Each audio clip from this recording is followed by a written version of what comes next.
All right, what a great start to the second day right here at Pulses 18 Colombo. Ladies and gentlemen, with that great start, we look forward, moving ahead. The next session is on global beans, white beans and fava beans. We have a very eminent panel with us. I'd like to call them on stage. Please welcome Randy Fairman of Fairman International Business Consulting. On the panel, great wealth of experience and a PhD in engineering, and he now focuses on consulting business in beans and fava beans. Come up on stage. On the panel, we also have a gentleman who, after gaining global training experience with many companies, including Louis Dreyfus, Andre Group, Nobel Grain, AWB, and much more, started his own. It's agri-ores commodities, which exports from Australia to Asia and the Middle East. Please welcome Francois Deca.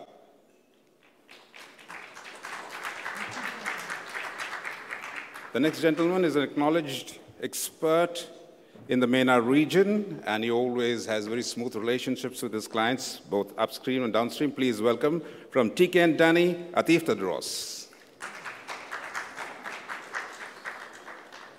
This lady is now an account manager with an organization that has been producing and marketing edible beans for half a century. That organization is Hensel District Cooperative. Ladies and gentlemen, please welcome Marion Hunt.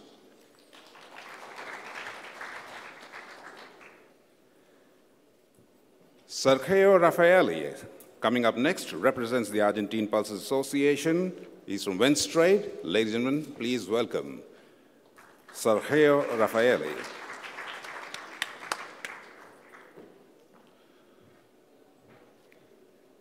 He is the vice president for Arbel, which is part of AGT Foods. He studied, grew up, spent most of his time and his earlier work experiences in Canada, then moved back to Turkey to look after the imports and exports and take the position as vice president for Arbel Group. Please welcome Onur Özdemir.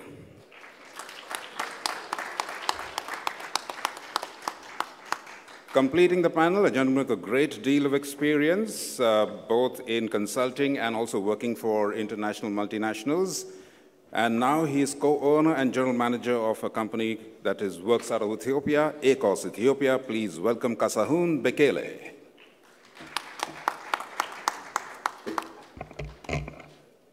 This session is sponsored by Bashan.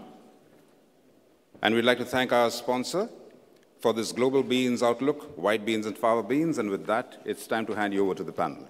Thank you. All yours, gentlemen.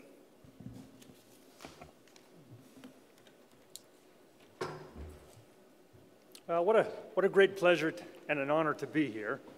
The nature of projecting worldwide quantities is pretty well shown by what happened here today. I came in with a good idea of what was happening in Egypt, and then I talked to the experts and realized that things are different than what I thought.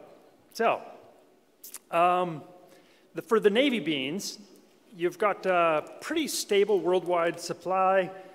Typically, from year to year, you have a fair bit of carryover. And the diagram for what the worldwide supply looks like is here. And so you can see basically Ethiopia, Canada, and the USA. On this graph, you get the impression that the navy bean industry might be regressing. And that's actually not what I think is happening. If you look back at 2013, there was a disaster in Argentina, and some people used navy beans over that year for in place of some of the larger gauge Argentina beans. And I think we're back at a relatively stable 300,000 tons per year of production and consumption. And so overall, the industry is pretty stable, the navy bean industry. The supply and demand are fairly well matched. There's a reasonable amount of carryover, and it looks like there's really not going to be any major changes forthcoming. For the medium gauge white beans, you've got the US and Canada, who have hundreds and thousands of people that are in the government, that are in the process of telling us how many beans there are going to be and how much the carryover is. And the information is pretty solid. And then you have Argentina, similarly. And then you have places like Kyrgyzstan with 55,000 tons a year of white beans, chali. And the information's not so easy to get. And then you have Egypt with their harvest growing. And it's also, yeah, this is fresh information, about 100,000 tons. So if you look at Argentina alluvias back in 2013, of course, there was the crop disaster, and 2014, some recovery. In 2015, it went up from there, and we'll get some perspective. On this chart, one of the things that that Hussein told me yesterday was that engineering is about making negligible errors, errors that don't matter. So if you talk to people in Argentina, you'll get a lot of different production numbers. But these production numbers are sort of the median of what people are saying, and they're the same from year to year. And so I'm sure that our friend from Argentina will sharpen these. But we're looking at slightly more production in 2018 compared to 2017. And here's essentially the stock. You can see 2015, there was some carry-in at the end of the year. And over the last 2 years, the stock has marched down through the year. And this year, it's on a track to essentially sell out the stock. So there's no major carryover expected from 2017 stock to 2018. And the production in 2018 should be similar to 2017, weather permitting.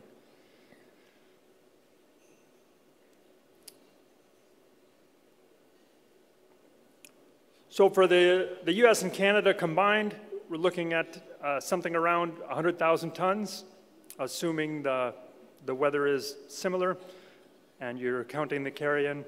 Currently, there's significant carryover, it appears, from 2017 to 2018. So the planting, as you can see, is slightly lower in 2018, but the carryover is expected to be more, and as a result, you can see here, our starting stock in 2018 would be expected to be on the same order of magnitude as the starting stock in 2017. Of course, there's a lot of assumptions about what sales are going to happen between now and the end of the year, so it'll be interesting to hear from Marian on her perspective on that. So just looking at the overall combined larger gauge white bean supply, you've got Argentina as a major contributor, the USA and Canada combined, and then Kyrgyzstan with the chali beans at around in the 50 to 60,000 ton range.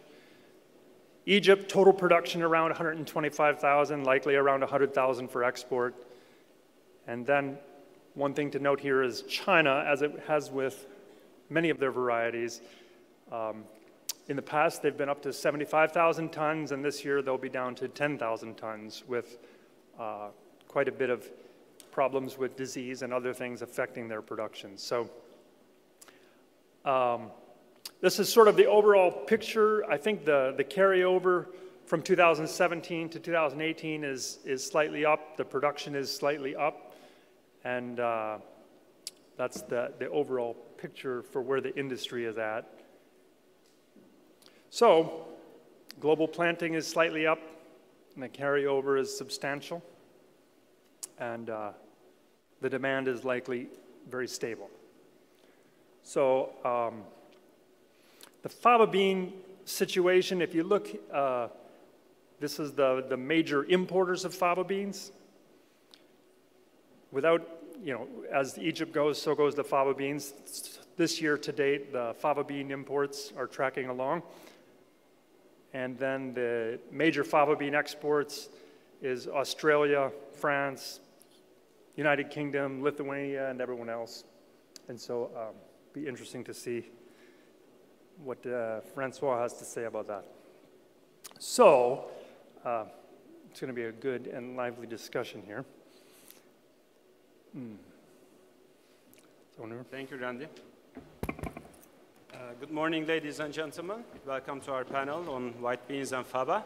So we are covering two subjects today. We will start with white beans, then we will move to fava. I would like to start first, if you don't mind. I'm covering Turkey and Kyrgyzstan. I'm going to give you some information. 30 years ago, Turkey was the biggest exporter of pulses. 20% of world pulse trade was done by us. In 30 years, world pulse exports tripled, but our share on this almost got down to 75%, down to 300,000 tons, and this is mainly red lentils. Over these years, we have become net importer in order to satisfy the demand for our local market and our export markets. Turkey's white bean production said to be around 235,000 tons, but I believe it's about 200,000 tons or less. And more than 50% of our production comes from the 3 cities in central Anatolia. These are Konya, Karaman, and Nevşehir. In our golden days, we were producing many different varieties, but now we are all importing these varieties from different countries. For example, chalı from Kyrgyzstan, alubias from Argentina and Egypt, redondos from Peru, Argentina, cranberries from Canada, China, and Argentina. Last year, we imported about 45,000 tons, and in first 3 months of 2018, this number has been reached to 20,000 tons or more. This is mainly because of the import duty being reduced from 20% to 0% until June 1st of 2018. We all know growing white beans is a tough job for the farmers. And currently the weather conditions are not very favorable and farmers are not making enough money. So they might, it's too early to say, but they might switch to a different product in order to make some money. For Kyrgyzstan, it's a steady build production, about 70,000 to 80,000 tons per year, and 50 to 60,000 will be on white beans. The rest will be colored beans. And Kyrgyz people, they don't consume many beans, so this all being exported. The producers in Kyrgyzstan have been investing in the machinery, and they are doing cleaning and sizing now. So they are exporting directly to the markets that we, as Turkey, used to export. For example, Turkey used to get maybe 40,000 tons per year. Now we are getting 24,000 directly from Kyrgyzstan. And Kyrgyzstan exporting to East Europe and Balkan areas about 14 to 15,000 tons. And they are opening new markets like Iran, Georgia, and Russia. So this is the basic information of the production this year.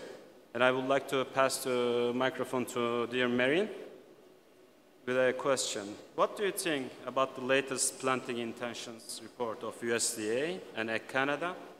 Because they were showing a decrease on the seeded area. Do you believe there will be enough to cover the demand? Well, I think it's an interesting question. I guess it depends on how much faith you put in the USDA numbers that are released that indicate overall dry bean acres are expected to be down 7%. And then the recent release that the Stats Canada numbers indicated a reduction of 26%. Now, I being Canadian can say this because we don't have a lot of faith in what is released of the Stats Canada numbers. Over the years, we've put a lot of time and effort into trying to figure them out, and basically we set them aside and do our own analysis. But I think the message in all of it is that dry bean production, and including white beans and Great Northerns, will definitely be down this year. Early indications would maybe call it's down 5% in production of navy beans, and Great Northerns may be down 15%. That being said, we are about 3 to 4 weeks away from our initial planting, so there's a lot can happen between now and then. But generally, our contracting programs have been closed. Growers aren't engaged in any further discussions on additional contracting, so we're very concerned that we're not going to meet our usual targets on white and Great Northerns. So we've also seen some additional interest in Great Northern beans, so that's going to certainly deplete any of the carryover that we expect going into next year. Thank you. Thank you, Marion. Moving to Argentina, Sergio, Would you agree that 2017 was a good year for the Argentinian exports with stable prices and no defaults or minimum defaults? Also, we hear that seeding in some areas are delayed due to the excessive rains. And what do you think about the upcoming crop, how this will affect? Okay. Thank you, Noor. Good morning. Yes, in general, 2017 crop was normal in terms of business and fulfillment of that.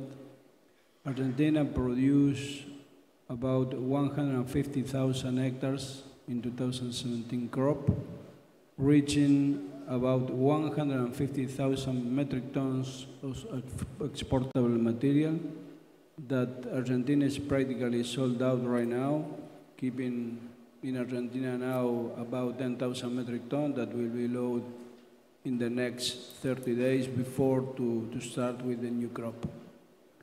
Prices were stable between 1,050 up to 1,150 without too much comment about defaults or quality problems, because in general the quality was nice.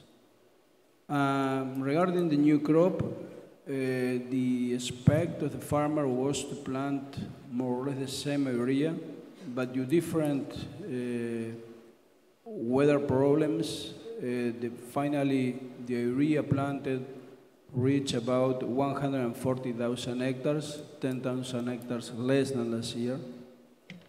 We expect the yields under the last year average because in some areas was planted in a several lack of rains and in other with excess of rains.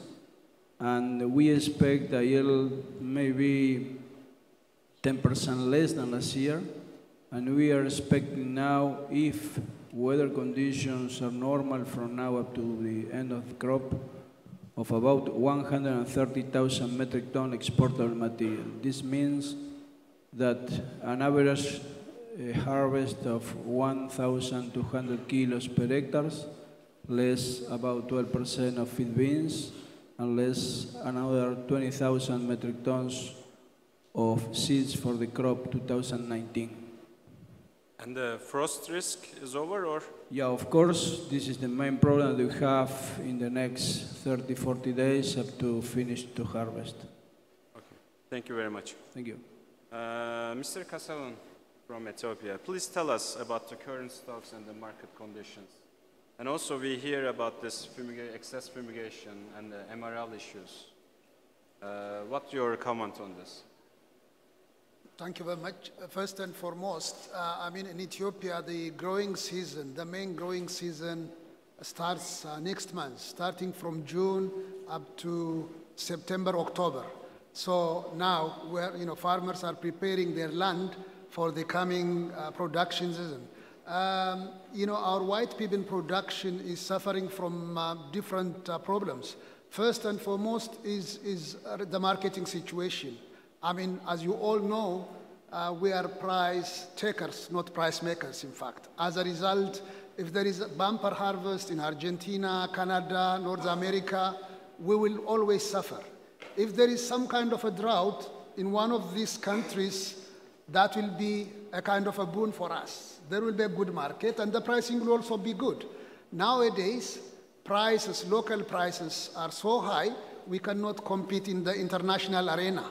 So there is a really good volume of stock in different warehouses, and the planting period is approaching. And the other issue about pesticide contamination, which have already been discussed yesterday, there is a kind of a collaborative work between the Minister of Agriculture, GPC, and Minister of Health to attend to this problem. This is done by our resource-poor farmers without knowing the impact of pesticides. They apply pesticides very close to the harvesting period, and they don't know the impact, first of all. Secondly, there is a supply of malarious products for residual spray. What I mean by residual spray is areas which are really suffering from malaria get free of charge from Global Fund products which is recommended to be used for that specific purpose to control the mosquito. But because they are getting this product freely and without knowing the impact, they use it to attend to insect infestation on the ground. It doesn't have anything to do with fumigation. Fumigation is completely different. Of course, when they are storing the product, they still use pesticides, not for fumigation, simply to control the insects. So this is a problem, and I hope it will be resolved within the coming 1-2 years, because there is a serious determination from the Ministry of Agriculture, IPOSPIA, and the Global Pulse Confederation to address this issue, and we hope we will solve it. But the carryover will be there because we're not selling this much, this year. I see. Thank you very much. Mr. Atef, you are covering two subjects today, fava beans and the white beans. So let's do the white beans and then we will move to the favas. In Egypt, there's 100,000 tons of exportable product, you say. Is this? Yes. Last year, by numbers of statistics from government, 100,000 plus was exported from Egypt. And the biggest importer was Iraq, then comes Algeria as second. Actually, all this thanks to good exporters from Egypt who developed the export from 10 to 15,000 per year in 10 years of time has become as large as 106,000 plus last year. This is only export. Of course, in addition, we have our local consumption. This number is backed by the government, like statistics-wise? Yes, by the government. In Egypt, for every export and import, there is one declaration which has 8 copies, of which 1 copy go to the statistics department. So this statistics is from the government department on inspection of exports. And what's the ratio between the winter and the summer crop? Of course, summer is double crop of winter at least, if not triple. I mean, winter crop is small usually, but summer crop, because it's we are lucky. We have very moderate weather and the climate, which pushes for good crops. Even in the desert lands and in Delta, where we have the biggest production, growers who has small fruit trees, they grow white beans among those trees as well. So white beans people grow everywhere. However, it's a purely plantation of white beans in the field or paddock or in between small trees on fruit farms. Actually, I did myself from time to time. When I have new plantation of trees, I grow myself beans between the trees. Okay. Is there anything else you want to add or on white beans? Sorry? Is there anything else you want to add on the production? I would like to say 2 years ago we had some weevil damaged white beans, but this I hope it's not going to be repeated. That was due to a wrong use of some chemicals, and I think growers and farmers realize this and they are not going to use anymore. Egypt has a unique production of the long shape, and we know very small countries has the long shape. Egypt, Argentina, and Bulgaria are the main producer of long shape alubia beans. Thanks. Thank you. Moving to Favas, dear Francois, I believe Fava prices are recovering in Australia. Is this because of less planting or drought in production areas? Microphone. No, I think it's on now. Yep. The easy answer is all of the above, but if you speak about prices now, we're really between crops. The old crop stocks or the current crop stocks are pretty much down to nothing because we had probably our lowest crop in 3 years, combined with fairly dry conditions which increased domestic demand for feed, animal feed, and a reasonable export program. So prices are going up now, but they're going up on very little trading because there's not much at all. Now, if you look at the next year, so farmers are planting now It is dry. We've just had the driest January to April in about 20 years on the East Coast in Australia. So farmers are planting, but I think we could see a reduction in area where if we don't see some serious rain soon, some farmers will decide to go conservative and keep their seed and avoid spending all that money on planting in the next 4 to 6 weeks. Okay. And that dry weather also constantly creates new domestic demand for sheep farmers who just buy back their stocks or keep their stocks on farm to feed to animals. Mm-hmm. Okay. And between the Australia and Egypt trade, do you see a lower trade figures, or the trade is stable, or do you have new markets for Australian favas? So Egypt is very constant in percentage terms. If I look at my notes, we generally export about 70% of our exports to Egypt. Yeah. Last year was exceptional. We had the largest ever fava beans crop in Australia. Same with wheat, same with chickpeas. We just had exceptional growing conditions. So we exported a lot more to Egypt. So even with a huge crop, we exported more to Egypt. It's all price related. You know, at cheaper prices, Egypt bought more. At cheaper prices, also what we saw new demand in Australia for the animal feed sector, where fava beans replaced peas for many compound feed manufacturers. And then we saw some new exports to India, not on a large scale, but again, price related. When fava beans got to a price where they were cheaper than peas, then some Indian splitters and millers started to import a bit of blending, a bit of experimenting.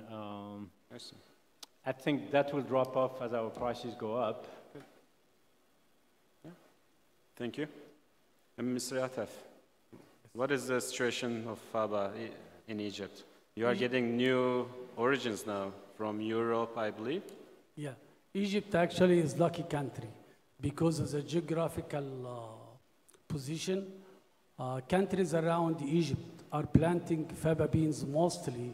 Egyptian has a good selection. They would say we will take English fava beans because of the skin, good cooking. So this will go to special people. English fava bean it has the oldest history along with Chinese, but now Chinese broad bean we don't see in Egypt because they do consume locally in China. They make noodles and they make snacks after hydration.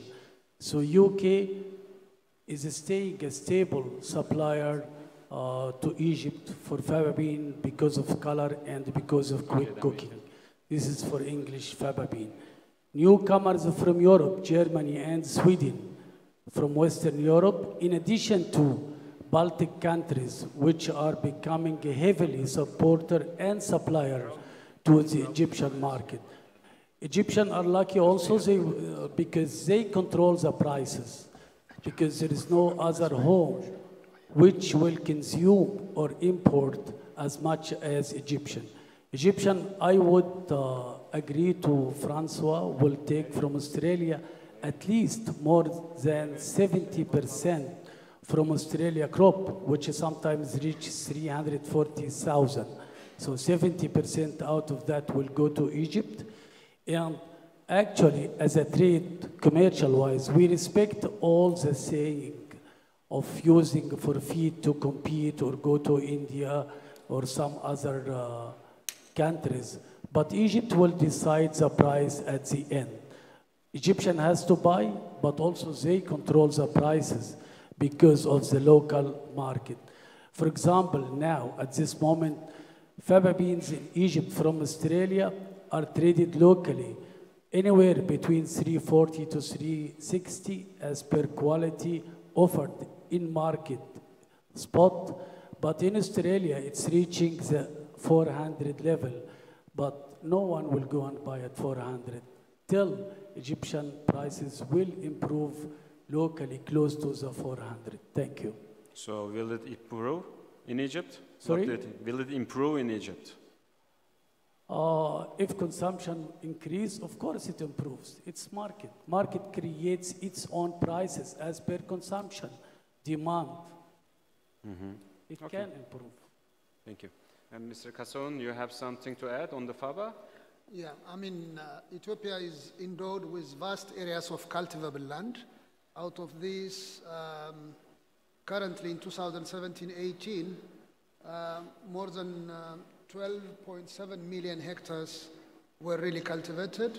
And out of these, pulses represent 1.6 million hectares.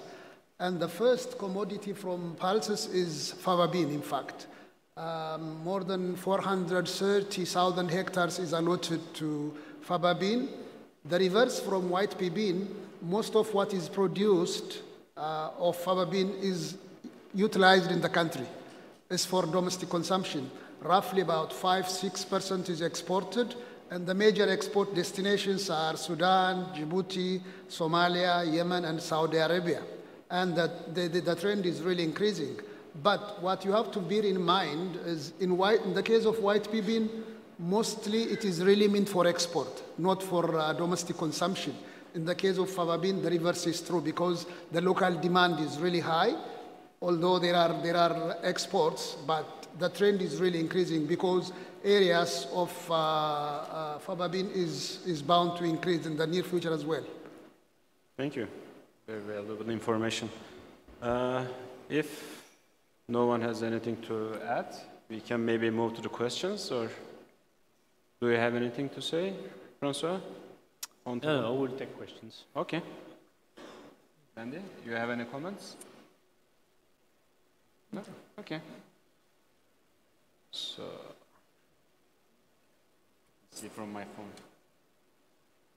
We have two questions right now. One from Pedro. Yes. So, I guess we will take this one. Which is the area planted and average yield in Egypt? Are you asking about the white bean or the fava or the both? White beans? Okay, Mr. Atef. White beans, we have yield per acre anywhere between 600 kilos to 900 kilos per acre. Acre is 4,200 square meter in desert area and 4,000 square meter in delta area. Actually, the desert area is more productive because it's a new land. And all the area which is delta, of course, it's like an old mother. So the yield is less in delta, but in new desert area, we have better yield. So if we reach 800 to 1,000 kilos in a new desert area, we have 6 to 7 or to 800 maximum in delta area per acre. Of course, it's very clear. We plant over 200,000 acres, both delta and the new deserted area. And the plantation is doing well because of good climate. We only had 2 stress times in Egypt so far. We had sometime heavy rain, which is not normal to the plantation in Egypt. It's all irrigated. So when we have a heavy rain, it affects a little bit the plant. So far, things are going well, and I come to know from one of the exporters over the years that he already started to buy some few trucks here and there this week. So our harvest started. Thank you. Thank you. The next question is, what is the scope for Canadian varieties of fava beans in Egypt in the future?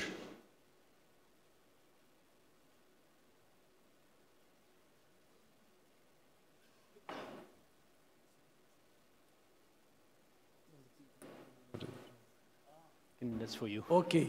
Canadians are trying their best to grow fava beans, and actually so far they are successful. We had 2 good varieties are coming into our market, of which one variety for the whole market areas, which is owned by one company, AGT, the Malik variety. It's liked by all Egyptian country. It looks like in shape Egyptian fava bean, not same taste, but same shape. And it is successful in our market, depend on pricing from time to time. The other variety, Snowbird, is successful only in Upper Egypt, 2 small towns. and still they like it. It's very white in color, very pale, and but if you ship a lot of it, prices go crash. If you ship a bit by bit, prices holds like anything. So Canadians so far are successful thanks to their scientists, growers, and exporters. Thank you. Thank you, Mr. Atef. Is it possible to put the slides on this side and questions on this side? Because there's a question about fava bean slides, so we want to show that again. No, not possible? Or maybe we can just show that slide and have the audience take a picture or something?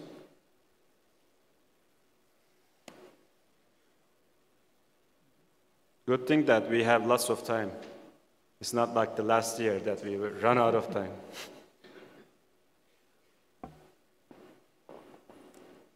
So the major fava. Okay. Except for the importers. Yeah. Fava bean exporters.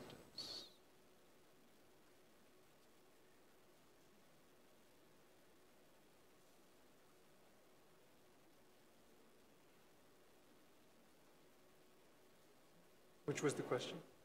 No, they just wanted to see the slides on the fava beans. So maybe if that information has passed through, we can switch back to the questions.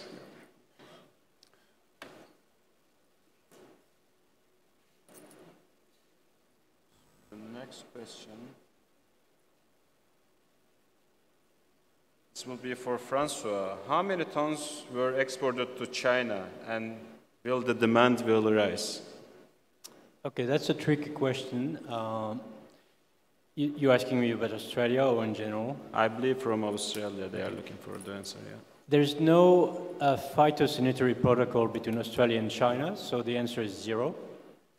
But there's a steady trade to Vietnam, and my understanding is that from Vietnam it finds a way into China. It's not huge, but I think if you look at one of the other questions, future markets, I think China definitely, eventually, just like for peas and many other products, will become a major market.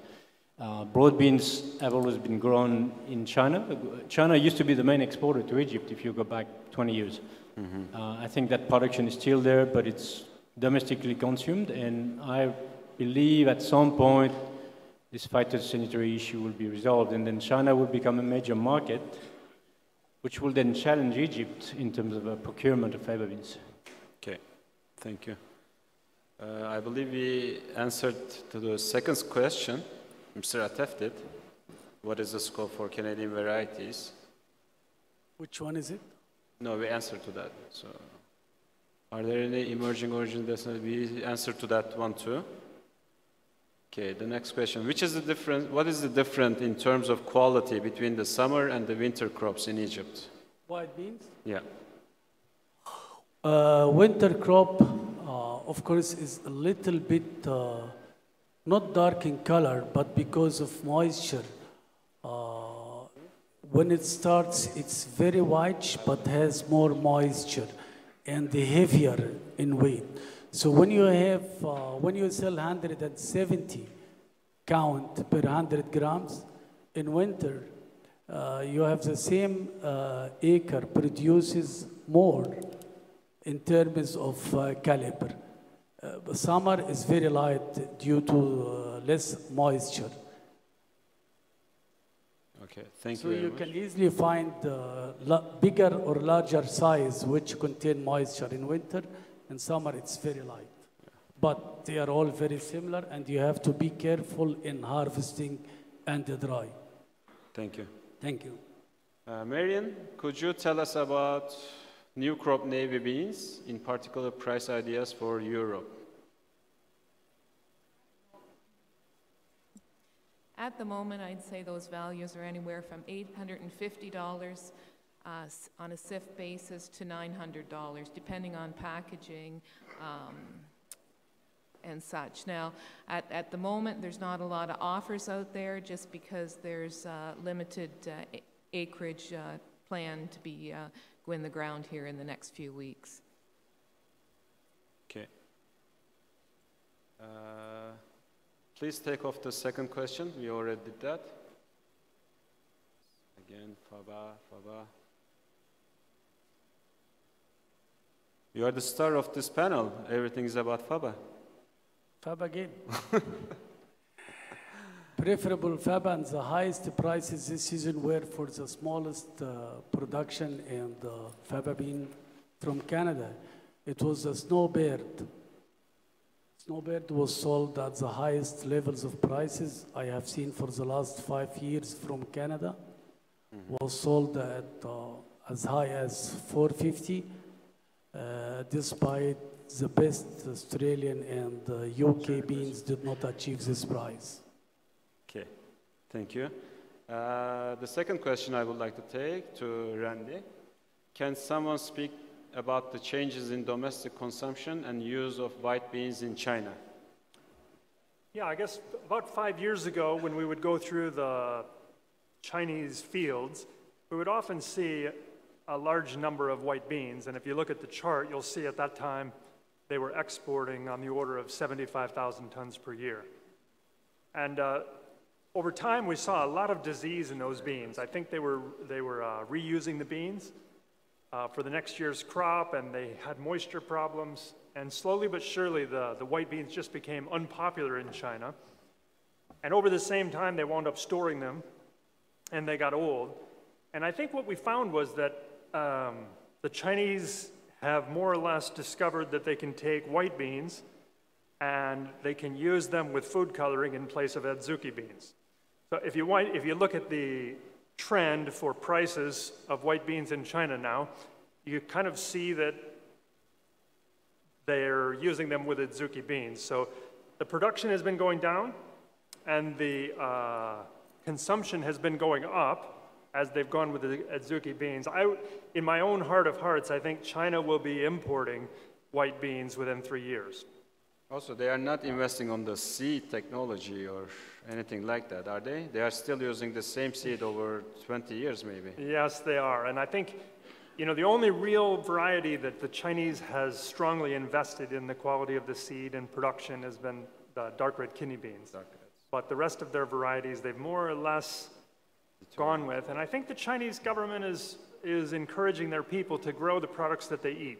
And so I don't anticipate the Chinese government taking a large interest in developing the dry bean technology.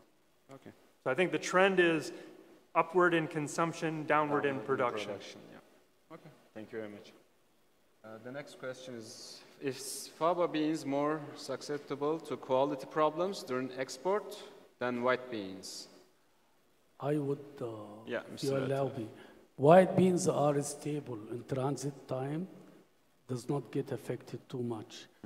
Fava bean, if, and I have to say if 3 or 4 times from origin, is good selected fabas, also it would be the same quality.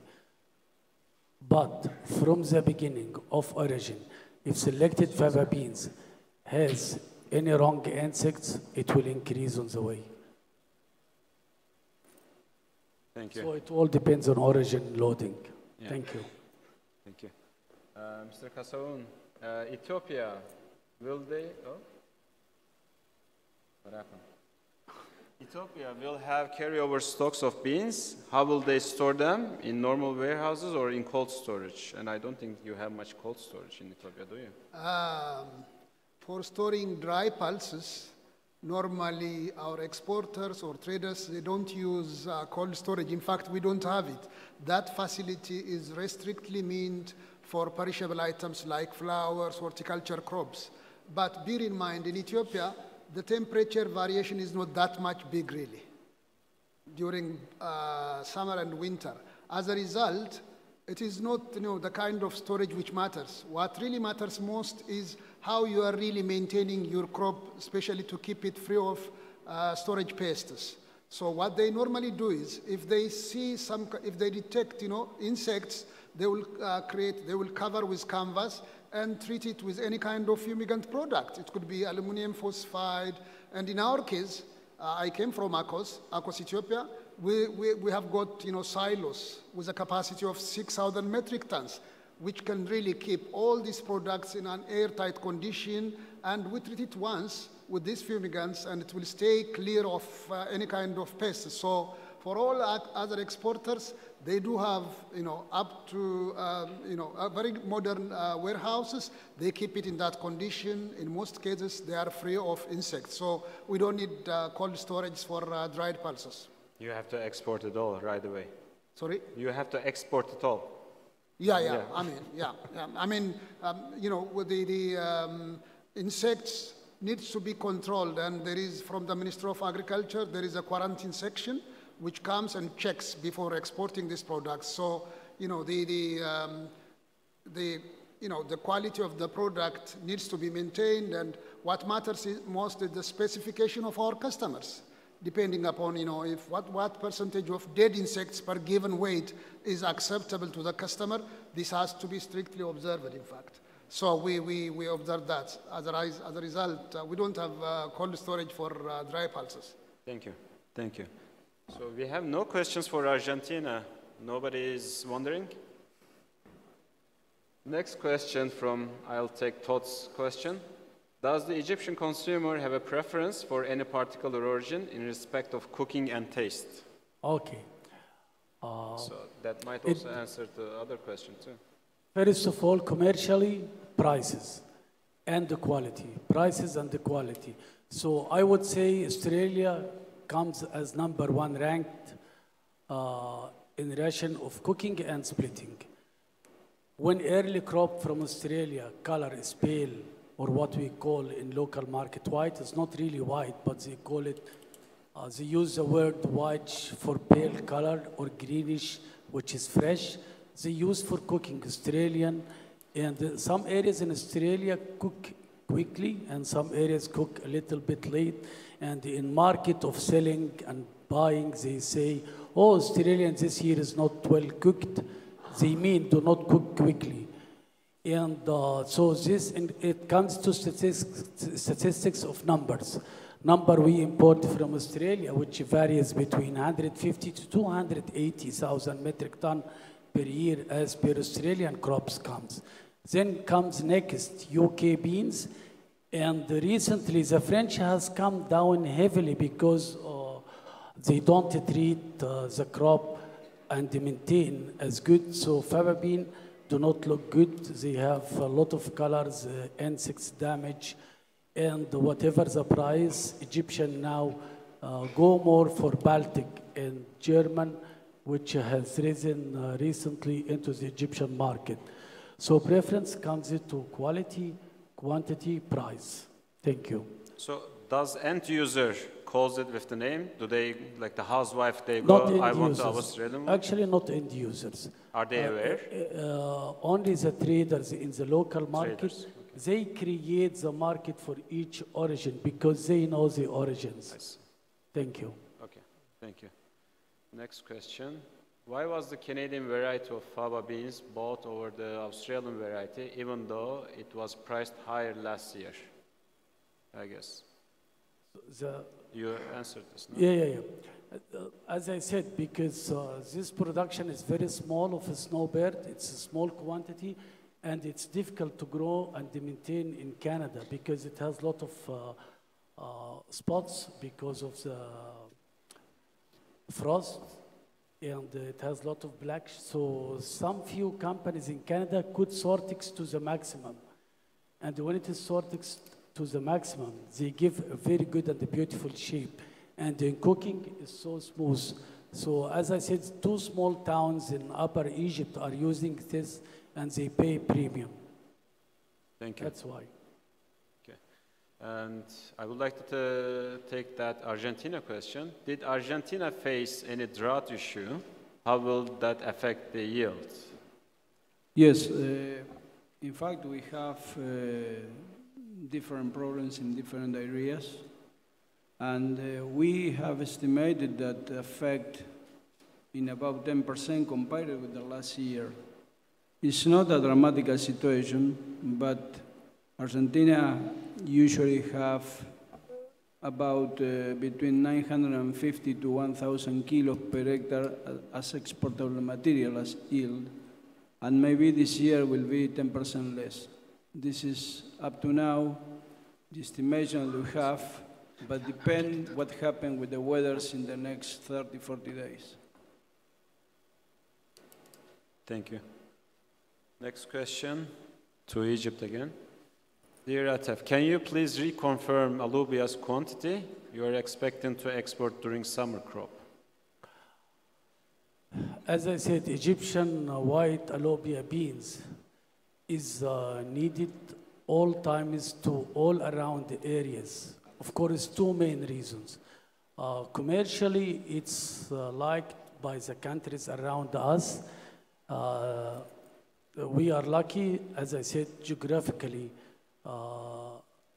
positioned for Egypt, which allows us for overland transport to Libya, Morocco, Tunisia, sometime other neighboring countries.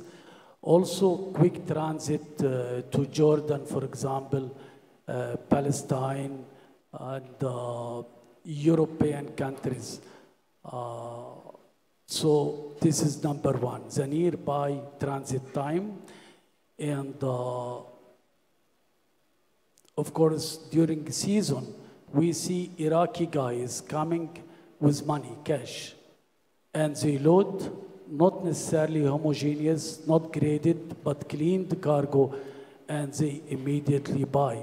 And it's good cash during the season. And this sometime will shoot prices up. And if the Iraqi are quiet, prices are stable. If Iraqi are in market with their bag of money, prices shoot up. So it's the location geographically for Egypt, and the good quality makes attraction to the Egyptian more than Bulgarian and more than Argentina around our area. And also for the Arab League treaty and other treaty like with Europe also, because we have favorable treatment in export and import with Europe and Arab country. We have agreements on tax. Okay. Thank you. Thank you, Mr. Atef. Again, the question for you. The import statistics, I know from my side, the statistics show one number and the reality is totally different. So you say you can trust the Egyptian statistics right now? Yes, yes, it's easy to trust. Sorry, are they available to the public view? Where can we see them? You go on the website. It is, as I said, on export declaration, they have one booklet of 8 copies, of which 1 or 2 goes to custom, 1 goes to tax, 1 goes to statistics, and it is there. And people immediately on the spot, they record and register in computer. It's white beans or alluvia beans, and it goes there. Beans in Egypt means sometime it's fava bean or white beans. But fava bean in Egypt, we import a lot more than anything else. So fava beans, it's small quantities to export. Even if there is a mixture and wrong interpretation or translation, it will not exceed 1,000 tons. If someone who is a clerk or translator will make bad translation, but I can trust the statistics 99% because of this. Because you cannot miss tax, you cannot mix export, you cannot mix finance. It all goes to each branch of those. So as I said, the booklet of export and the inspection on each commodity to come out to issue phytosanitary for other countries as per agreement between countries and as per United Nations and the FAO, all countries agreement, you can trust the statistics. 106 is not much. Egypt is big country of plantation, and actually we should grow much more. Okay, thank you. Next question to Sergio. Internal transport costs in Argentina are high. How is Argentina government progress in redeveloping rail in northern Argentina? It's an interesting one. Yes, in Argentina are very high, the internal cost, and basically the freight from The production zone that we are so far to Buenos Aires is more or less 1,500 kilometers. And we have an internal cost between $50 to $60 per metric tons by truck. And just to compare, our maritime freight for any Mediterranean port is less than 40.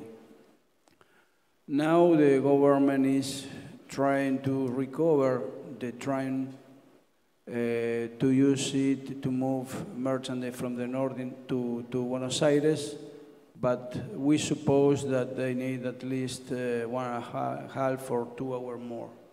Right now, just in some cases, when the location of the companies is close to the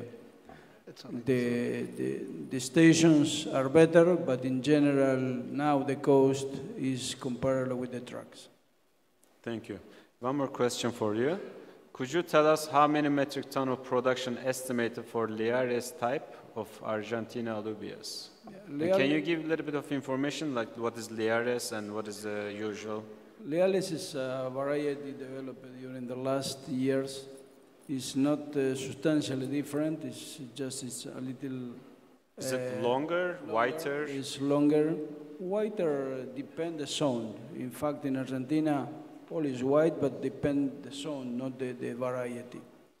And due that the international market accept the Leales varieties, is increasing the production. Now we can say that the production of Leales, again, and other varieties like Inta or others, is about 25%, and maybe in the short terms, 1-2 years, will be more and more.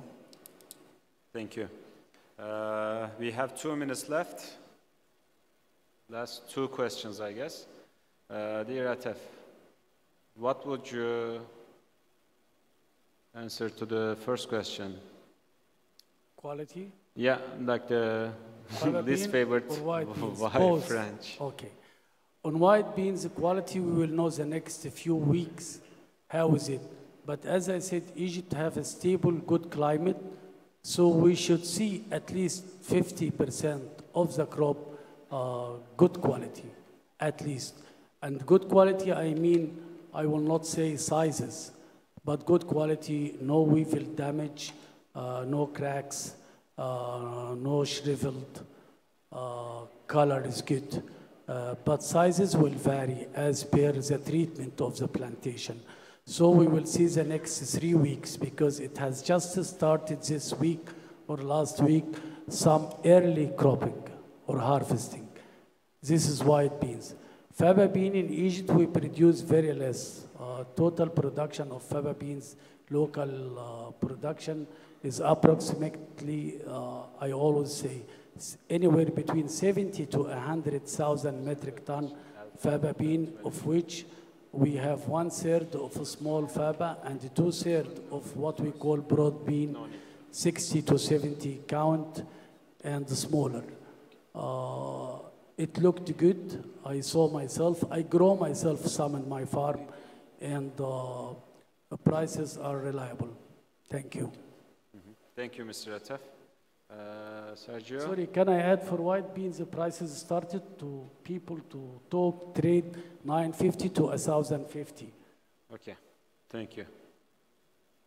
Sergio, what is the idea of quality and sizes for Argentinian alubias? And we are just running out of time now. Well, up to now, we expect good quality, because we don't have any event that say that the quality will be worse than last year.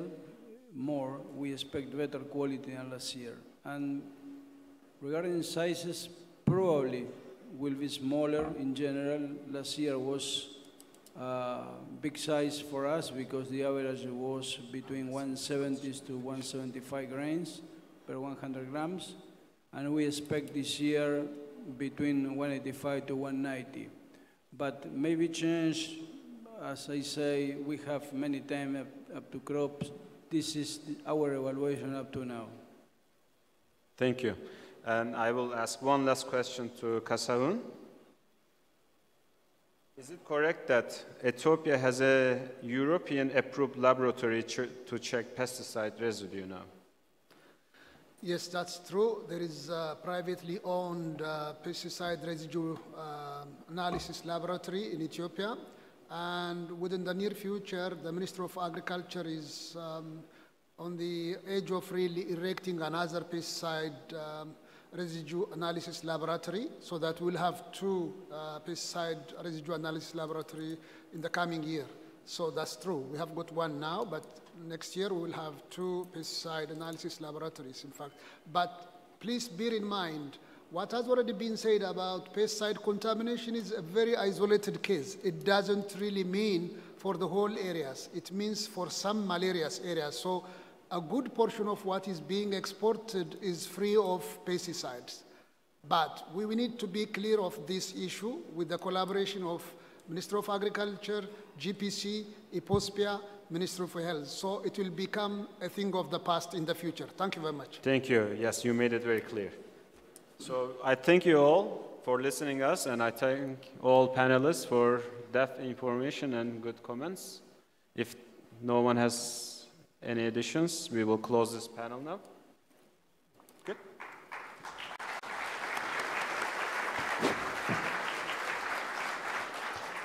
Thank you once again. Wonderful panel. Ms. Hunt, gentlemen, fantastic job. May I request you to please exit from the right-hand side, your right-hand side of the stage. Well, ladies and gentlemen, great panel. Two of them are going to be back with us in about a second or two. I think it's just right that they have a second or two to stretch their legs before they join us back on the panel. It's been 1 hour of sitting on the panel, and after the end of the deliberations, facing those barrage of questions. All right, for those of you who still don't know how to get on the questions, you've got to log on to slido.com/ the hashtag is Pulses2018. Ask a question. That's what you're here for. And also to remind you that we're live. We're live on YouTube, so also you can get in touch with us. You can check what's happening on YouTube. Don't forget the app in case you haven't as yet. Okay, it's GP Convention, and you have to log in with the email ID that you had when you signed in for the event. On other social media, we're on Instagram, Global Pulses. The Twitter handle is Sissels Iptic, and of course, Facebook is Sissels Iptic. Well, this session was sponsored by Bashan, and I've got to remind you that today, as with yesterday, to focus more on the content, we will not be having any particular tea break, but there will be rolling tea and coffee every time you want. It's just in the foyer area. Please feel free to help yourselves, grab your cup of cheer, and come back right in. The next session is going to focus on Global Beans Outlook, color beans. And that session is sponsored by Intertech.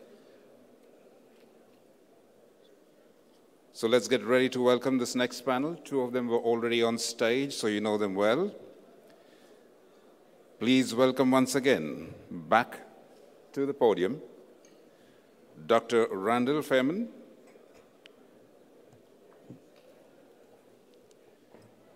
Sorry, Doctor. Dr. Fehrman, as I told you earlier, has done his PhD and his doctorate from the prestigious MIT. And of course, he now uses statistical methods and leadership in project management as a consultant. He also mentors young entrepreneurs who want to get into the China market. So back again, Dr. Fehrman. Also, Casahun Bekele from Ecos, Argentina. Happy, smiling gentleman. Great deal of experience, first with the government agencies. Sorry. Thank you. Yes, I simply put you to another country. All right, Ethiopia, my apologies. But thank you once again for that wonderful smile and also bringing your experience onto the stage. Up next is a gentleman who is now on the U.S. Dry Bean Council of USA and represents the U.S. Dry Bean Council of USA at the GP Confederation. He's had over 35 years' experience with Kelly Bean, one of the largest originators of Great Northern Bean in the United States, Judd Kelly.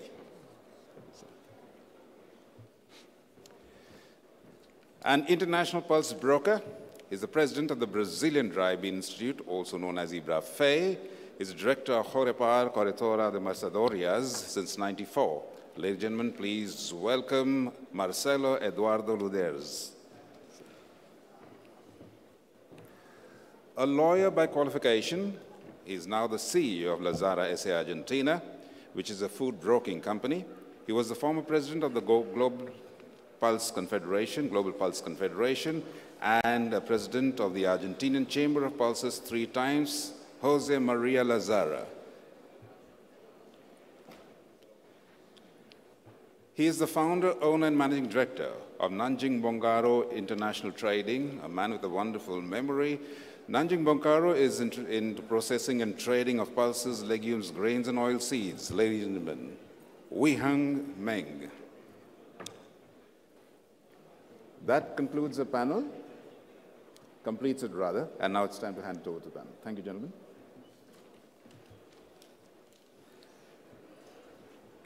Well, hello again. So it's great to be here on this panel. We're going to start off talking about speckled beans, and then we'll go through the reds and the black beans.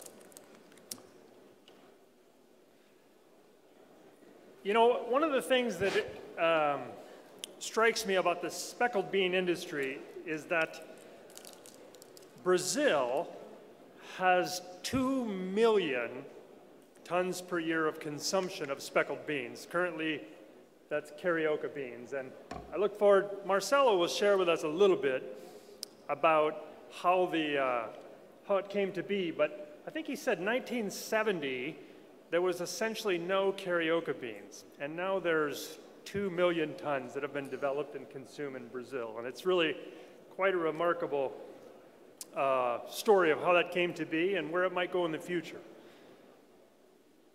If you look at North America, you have Canada and the USA at 570,000 tons per year, and that's primarily domestically consumed. Mexico, 340,000 tons.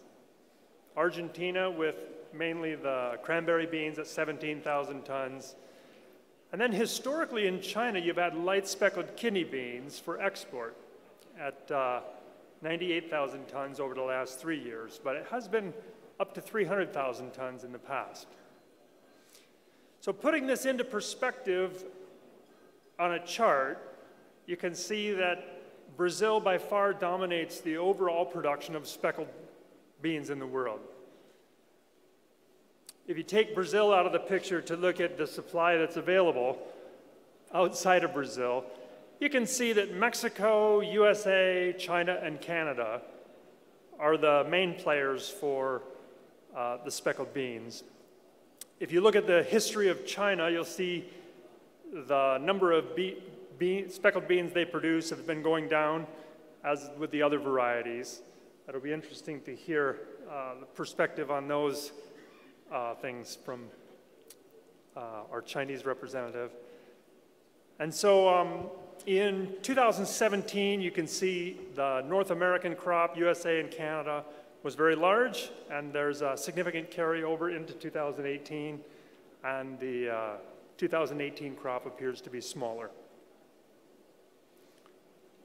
Looking at just the cranberry bean swath of it, you get a much smaller worldwide production picture, with China, over on the west of China in Xinjiang province, they have a nice cranberry bean that's really appreciated in many places, and that's pretty stable right now at 25,000 tons. Then you have Canada, Argentina, and the USA rounding out the cranberry bean supply. So this year, the total production is a little bit up from last year, but in general, it looks like it's stable. So for the speckled beans, you have the Mexico pinto bean planting is slightly up from last year. The US and Canada pinto bean carryover is pretty significant. The cranberry bean supply and demand looks pretty stable. And this year's Brazilian crop is above average, I understand, but there's always weather questions this time of year. So moving to the dark red kidney beans, around the world, historically, you've had The major producers being the United States and Canada, Argentina, and China. Putting those onto a graph year over year, you can see that 2013, 14, and 15, there was a growing supply. 2015, we had significant carryover into 2016 and 17. And so here the situation for this year's dark red kidney beans is that the overall production worldwide is slightly up from last year. The carryover from 2017 to 2018 will be less than last year. And so probably the overall supply, when you consider the carryover and everything else, is going to be similar in 2018 to what it was in 2017. Now, if you look at the red piece on this graph, you'll see that the China production of dark red kidney beans was in the 50 to 60,000 ton range as early as little as 3 years ago, and now it's at half of that. And so it's another area to think about. What does the future of the dark red kidney bean supply from China look like? And then with Canada, Argentina, and the USA there. But on the balance globally, this year's production is slightly up from last year, and the carryover is a little bit less, so it's pretty much the same. You know, there's a note on here that says the Carioca crop could suppress demand on dark red kidney beans, which at the beginning looks like a grammatical mistake. But what we've seen is that the Brazilian people, when they don't have the Carioca bean or when the Carioca bean is expensive, they tend to swap other varieties in. And so if the Carioca, last year there was about 10,000 tons of dark red kidney beans from Argentina to Brazil. And if Brazil has a good crop of Carioca, maybe that number would go down. The European demand, in 2013, when the Argentina crop failure happened, we saw an increase in dark red kidney bean demand in 2014 and 15 that I thought that the market was growing in Europe, but it seems like it's come back down to about what it was before, at around 100,000 tons. And then, as I said before, the 2018 carryover is less than 2017, and the 2018 harvest is greater, so it looks like it's going to be stable. The light red kidney beans, essentially you've got Canada and the USA, Argentina, and then Panama and Colombia. Looking at it on a graph, you have light red kidney beans this year. The total production will be down from last year. And there's not as much carryover as there is with the dark red kidney beans. And so it looks like the overall, one thing I forgot to mention there is that in North America, most of these light red kidney beans between the US and Canada are consumed in North America. Argentina, the majority of them are exported. So the North American demand is steady. The 2018 harvest is slightly down from 2017. If you look at the general carryover from 2017 to 2018, it appears to be less than last year. So, I mean, it looks to me that it's potential that we could be a little bit short on supply in light red kidney beans, but it'll be interesting to hear the panel's perspective on that. So finally, we'll talk a little bit about black beans. Around the world, you've got the US and Canada producing an average of around 260,000 tons, Mexico producing around 430,000 tons, Brazil with 460,000 tons, and Argentina somewhere around 165,000 tons average. Over the last 3 years, China has been about 65,000 tons. If you were to go back about 7 or 8 years, you would see they were steadily at 250,000 tons. So the Chinese black bean tendency has also gone down. So here's the combined black bean supply picture. You can see that as far as we can tell, 2018, the total sum of all these players is going to be just a little bit up from 2017. Argentina's a little bit up. The USA is a little bit up, China is a little bit down, and the overall result is a slightly higher supply in 2018, of course, weather permitting. And currently, it feels like the supply is strong. And so we would expect the current trends to continue. One note I wanted to make on this is that when you look at Brazilian black bean historical stock, generally they've been producing since 2012 the majority of what they consume, and they import 100 to 200,000 tons. But if you look back in 2012, they imported 300,000 tons.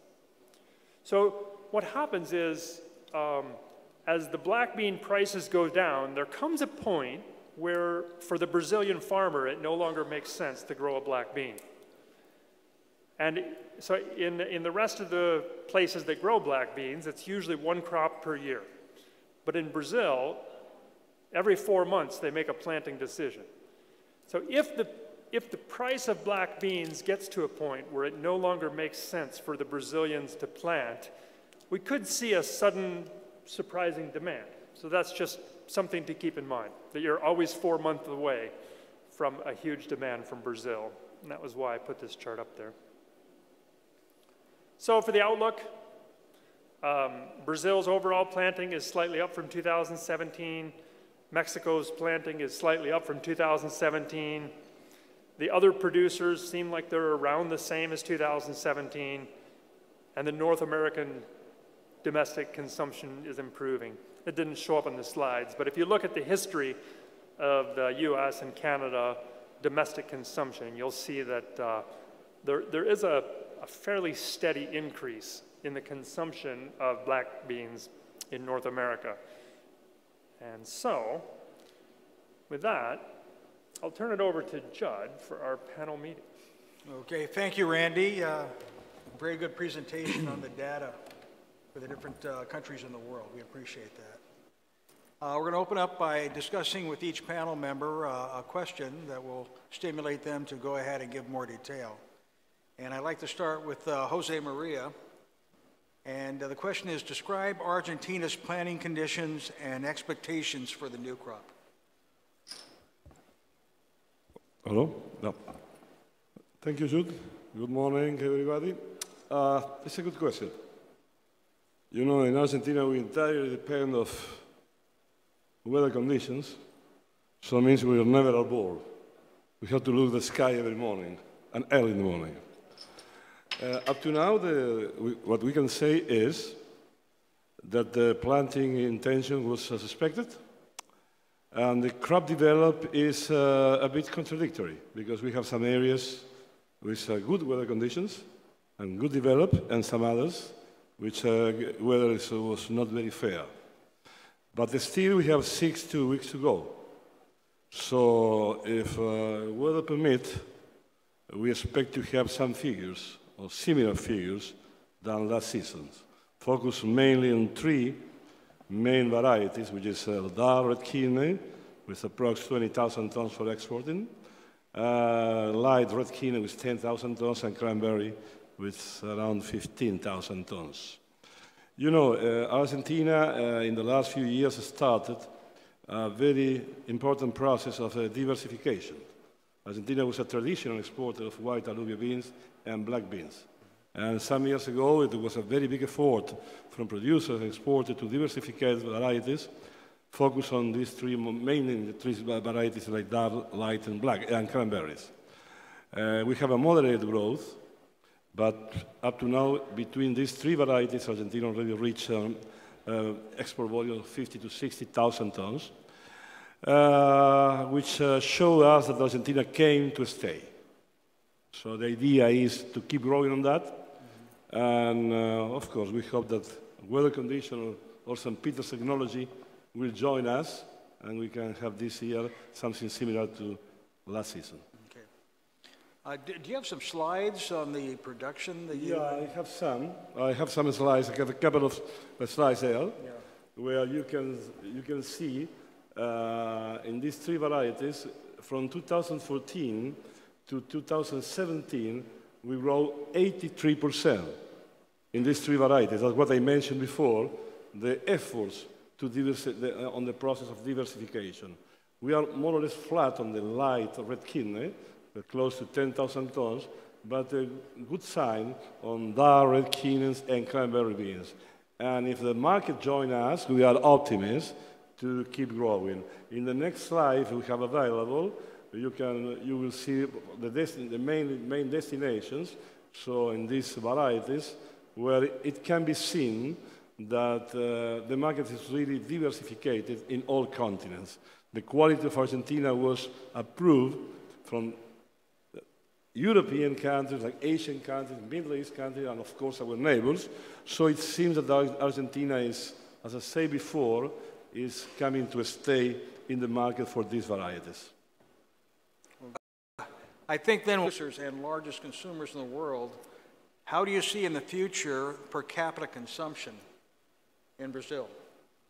Morning, all. The consumption, we have good indications that we can have more consumption per capita, increase this consumption. Because until now, never we had the one campaign to convincing the people about how important is in his life the pulses or beans. And now we have this conscious in the government, for example, because the people get a weight and lose the health. And it's important to the government to collaborate to improve this consumption per capita in Brazil. I believe this will happen in few years. Good. I know worldwide, and this is for all pulse items, there's a real drive to show people how healthy and good pulses are for you, and they're a low cost of protein. So I think a lot of us are all trying to push that factor, and you have to get the government involvement to move that forward. We'll direct our next question to Meng from China.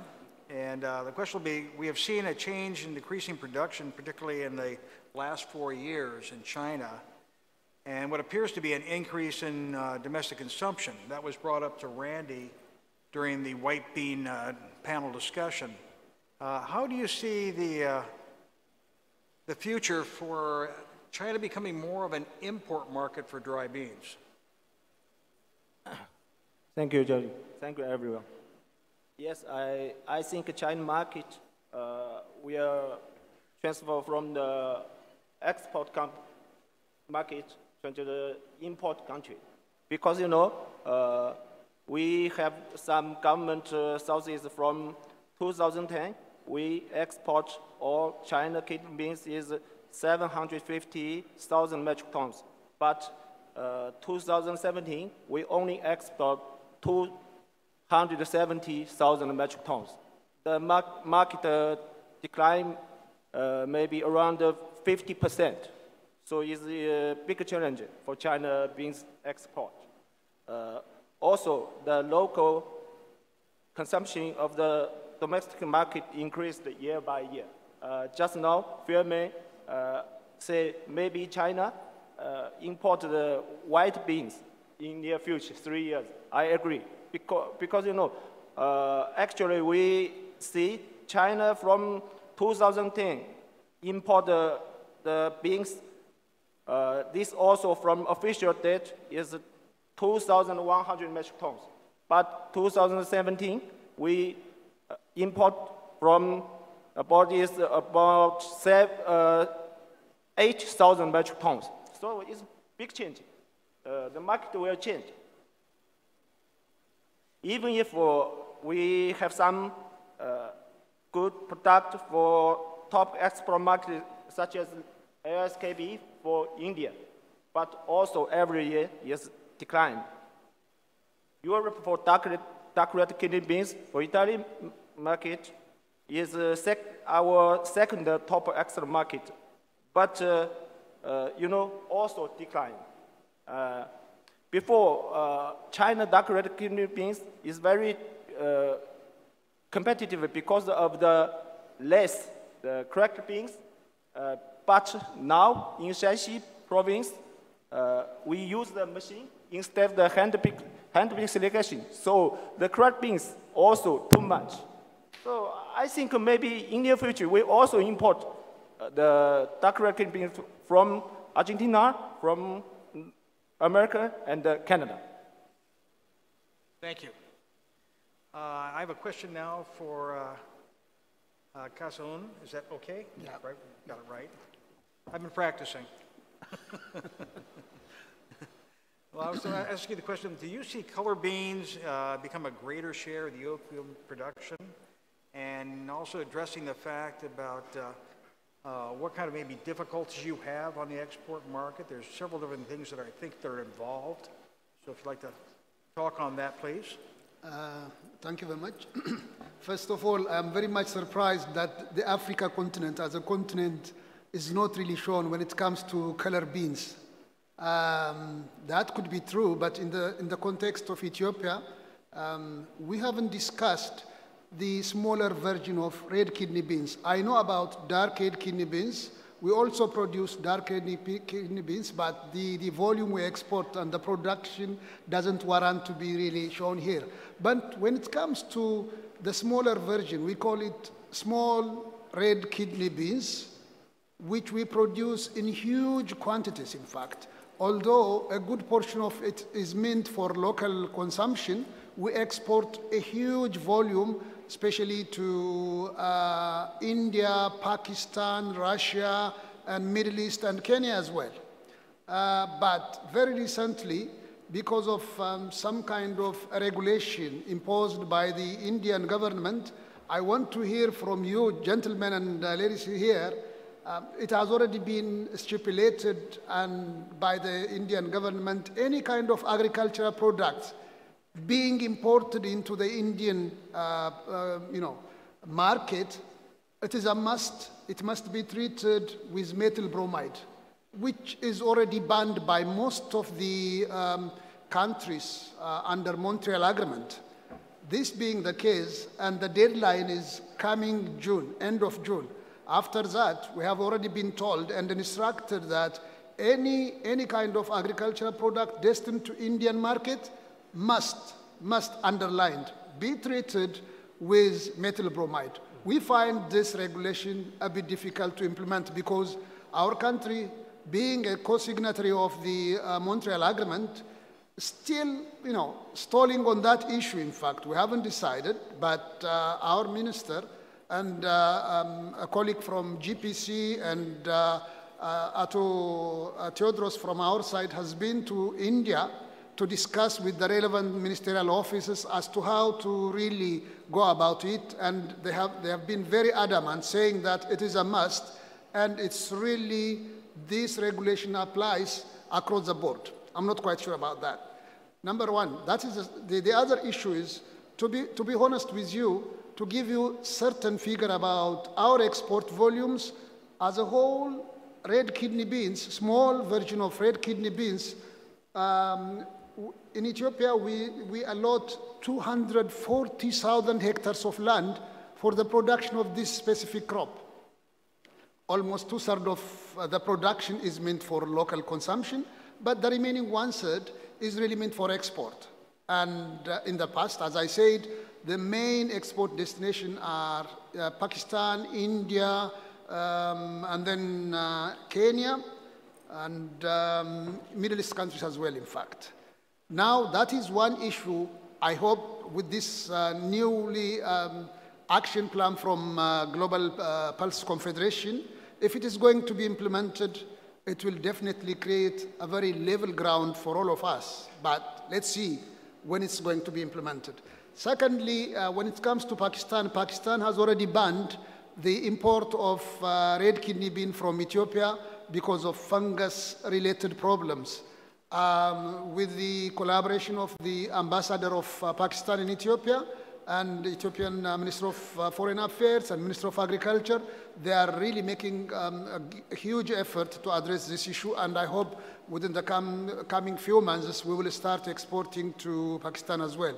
So we have got an export, but when it comes to the other colored beans like pinto, light speckled beans, which we produce, red speckled beans, black beans, the quantity doesn't warrant really to be discussed here, but Africa is there in the production of this, and the area allotted to these colored beans is bound to increase. That's what I wanted to say. Thank you. Okay, very good. Thank you.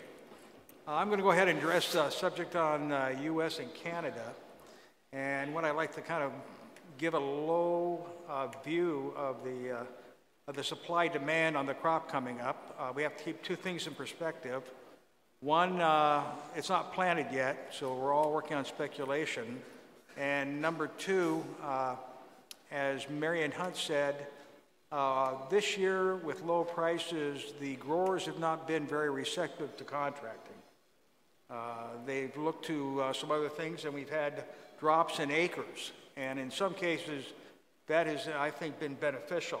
Looking at pinto beans, we had a very large crop last year. We're going to have a large carryover, but with the drop in production, which could be 20–25%, we still have to see how it comes out, that'll make a better balance on supply-demand.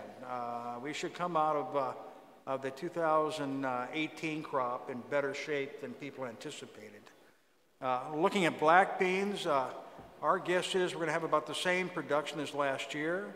You have a large increase in black beans in North Dakota and a decrease in Michigan. So I think we're going to have sort of a balancing act between those two regions. I think part of this is that our major export market is Mexico. When we look at the dynamics of our supply-demand, U.S. consumption has skyrocketed dramatically in the last 20 years. We're now probably using the equivalent of maybe 150,000 metric tons domestically. One problem we have is we're never quite sure what it is. And then the second major part to our whole supply demand is Mexico. They are our major market. So it really depends on Mexico's demand, and that can vary from year to year depending on their own crop. But getting back to this year, because of last year, Mexico really driving at North Dakota for supply. And the reason was that you had a better price. There's a different tier of pricing between the Michigan and the North Dakota black beans. And the North Dakota are cheaper.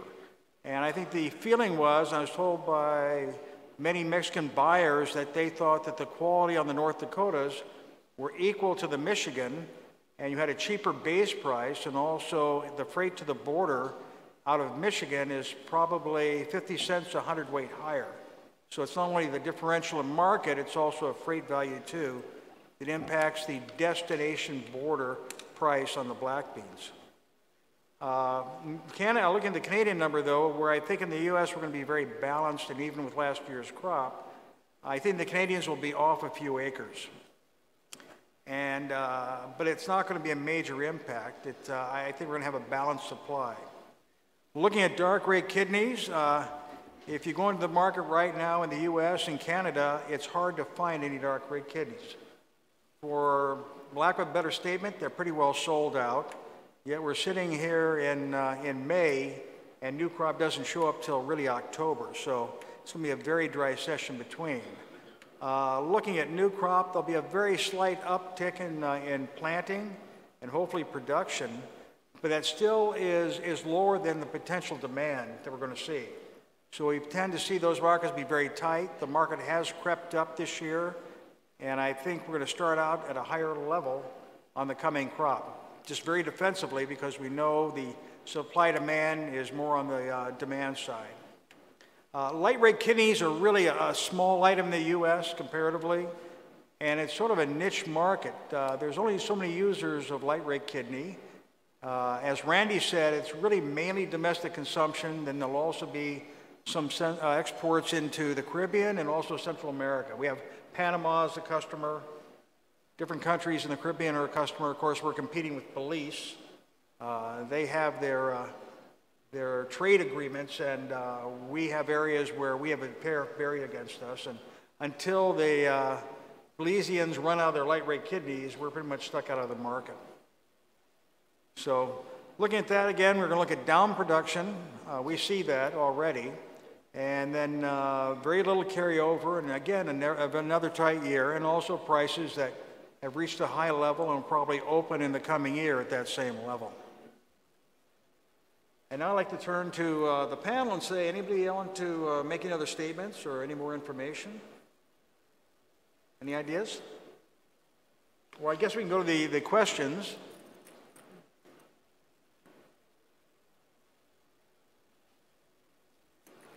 All right. First question we'll look at is the drought in Brazil serious? Would it take down the yields? Marcelo, can you answer that? Yes, exactly on this moment, this week is an important week, important time, because the growers looking the result this dry weather. And it's true, we losing around 60,000, 8,000 tons in the Paraná state. Maybe the growers in the center-east can seed something under irrigation, but this is not normal, and it's not easy to take the seeds on this time with this situation. And it's true, we have one trouble in black beans, yes. Okay, thank you. We'll take a look at the next question. With China down in black bean production, who will be supplying Cuba, Venezuela, and Costa Rica? Mang, do you have an idea on that? Actually, for Cuba still have a firm demand.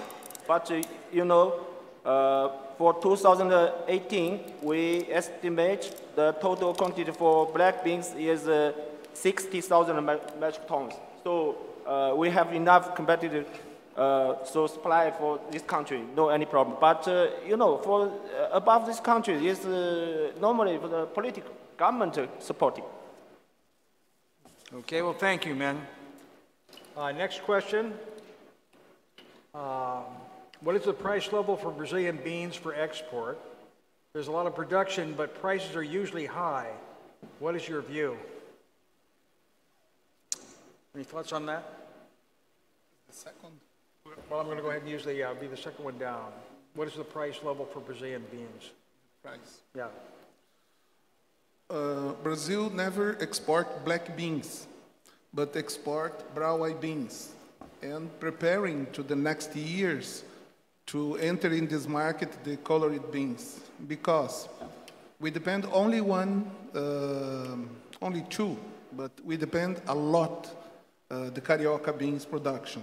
60%, 70% we consume in Brazil every year. And this is dangerous because Carioca only we can produce or take in Brazil. When we have trouble with the weather or something, we don't have from where buy Carioca beans. Then, finally, the government and the other institutions concluding that we need one diversification, okay?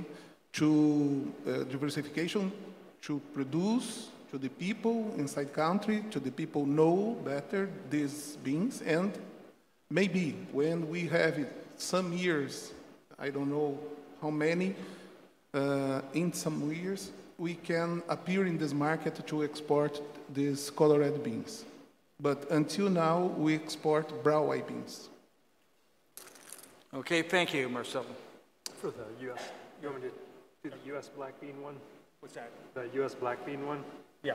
So this question about the growth of the domestic demand for U.S. black beans, there's kind of a, if you talk to 25 different people, you'll get 25 different answers, and part of it has to do with the way that trade is accounted between the U.S. and Mexico, that a large portion of the black beans that are traded from the U.S. to Mexico are traded under a generic identification. So you don't really know exactly how many black beans are going from the USA to Mexico. Yeah. So in the end, What I can say is that if you track the statistics back 25 years, you'll see that there was roughly zero domestic consumption. And if you track it forward, it looks like it's somewhere between 100 and 160,000 tons right now. So exactly this question about what it was last year, I think that's an unobtainable answer. But in a gross sense, it's between 100 and 160,000 tons per year. Yeah, thank you, Randy, for the explanation, because it is very confusing. We've had, within the industry in the U.S., we've had a lot of debates on what the consumption levels are. Now, this will be a problem because the rest of the world thinks in metric, and we in the U.S. think in hundredweights. So I can express this in hundredweights. You'll have to get your calculators out, but 25, 30 years ago, we estimated you probably used about 500,000 bags of black beans, including there was a lot that had to do with seed and so forth. And today, depending on who you talk to, there's estimates that we're using 3 million bags, 3,600,000 bags, which is a large part of the actual production. That's been stimulated in part by immigration, people that are more used to consuming black beans, along with a lot of promotions by chefs and so forth. When you have a company like Chipotle start producing black beans as an option, and it used to be strictly pinto beans, it's a huge demand. You've had black beans at Taco Bell. This all impacts the domestic consumption. Shall we take a look at the next question? Okay, what is China's expectation quantity for the next crop of light speckled kidney beans? Well, for light speckled kidney beans longship for 2018, we estimate 75,000 metric tons. We another have the Xinjiang type, 18,000 metric tons. Okay, thank you. Next question. How many tons of black beans will Brazil need to import, do you think? Every year we import around 100,000 tons from Argentina, sometimes from China. What we need looking for now, or put the attention now, how will be the quantity, the Carioca beans? Mm-hmm. This has some influence too. But we believe now, on this time, 100,000 tons. Well, when you see an increase in the Carioca price, and if the black bean price is somewhat level, you see them switching a little bit in consumption? Maybe during the April, May, part of June, we have some increase because we losing this part of the Carioca beans in Paraná too. And in the second part of the year, we have the beans under irrigation. In this area, every year is more and more. One estimative some days ago put around 1,500 hectares per month rising the area under irrigation. This can supply maybe this that we lose in Carioca beans in the first part of the year. Okay, good. Thank you. My next question is, what level price do you see for U.S. dark red kidney crop, SIF Europe? Well, really can't say. We're still in the discovery stage. It's not planted. And again, we have a very defensive situation. Not getting a lot of backing by growers. That helps to set the price. When you can back to back, you got a grower contract, and you can roll that into a sale contract. You still have the risk of an act of God if the crop doesn't come off, but you try to back it up to lock in your margin. If I gave you a wild guess, and I can't give you the ocean freights, I don't have those, but an FOB basis, and that would roll back mainly to Minnesota, it's going to be 1,100, 1,200 a metric ton for openers. And we'll see how that market progresses after the tightness is really felt, and how the prices are with the competitors out there, say coming out of Argentina or someplace like that. So, and that's just a guess. I would not use that for anything. Next question is, what are the price expectations for dark red kidneys, light red kidneys, and cranberry beans from Argentina? Okay, price expectations, of course, will depend on the final result of the crop. We can talk about the expectations today, but what will be at the end, of course, who knows that? I totally agree. Absolutely. Some people say that maybe God knows that, but in Argentina, even I don't know that. But if we consider what was traded in the last few weeks or months, and if the weather permits, and we are going to reach the volume expected, as mentioned before. The last price traded for the cranberry beans was in the area of $1,300. For the darks was $1,200, and for the light was $1,100. That's what the price traded in the last few weeks, months. So now we have, as I said before, 6 to 8 months to go. If we fulfill the volume expectations and other markets too, I suppose we will remain more or less in the same levels. If something wrong happens, well, things will change. Oh, yeah. No offers today, eh? As they say, it's not really a crop until it's in the barn. Everything else is an estimate. Yeah. Okay, the next question is, in regards to quality and volume, how does the Argentinian black bean crop compare 2018 crop versus 2017 crop? Okay, I can tell you that. I mean, regarding quality issues, at this time I can expect only good quality. There is no any reason to expect something different. So we expect on quality terms will be fine. And regarding the second question is volume. Well, in this case, yes. In this case, I expect the probably volume will be a bit less than last season.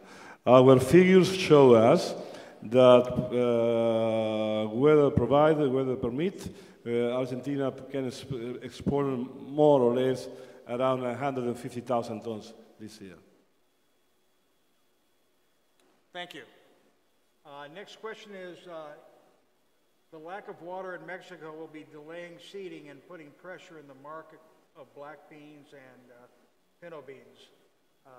I do wish we had a panelist from Mexico to address this, but I think it's a little early yet. As my past experiences with Mexico, planting really won't begin until, and this is the dry land, not the irrigated, will not really begin until the end of June, like the last week or so of June and the first week of July.